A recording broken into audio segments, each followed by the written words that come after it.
on both houses, right? People like, F you all, you're all crooks. And while that may have been traditionally true, I want them to look me in the eye and hear from me that that's not me, right? Where my self-interest, my interest here is service.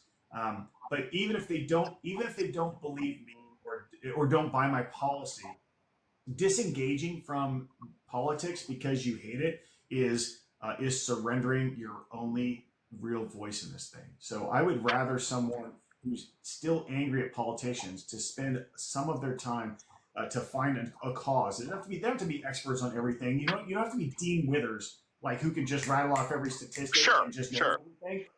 Just I'm no pick Dean something Withers, sir.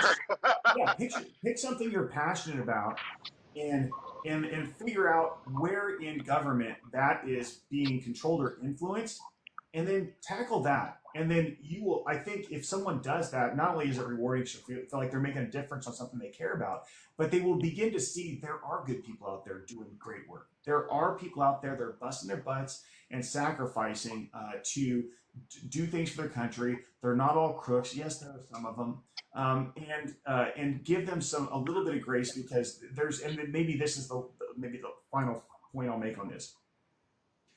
And because I'll be a freshman in Congress, I'm not an expert on any of the inner workings, but I know for a fact that there's nothing that happens in Congress that is not orchestrated by the leadership and the professional staff that live and work in Washington, D.C. So when an idealistic guy like me shows up all bright-eyed and bushy-tailed, like, all right, time to change the world, everyone.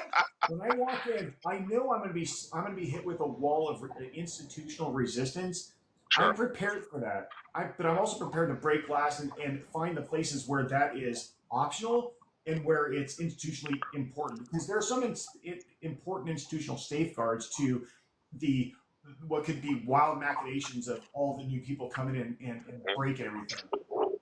I think, though, a fair argument could also be made that this thing needs to be shaken up badly so we can rebuild it. I think our government structure is one of those things that needs a hard look at how stable it really is. But I do think that those who are suspicious of politicians have been paying attention. I think they probably came to that from an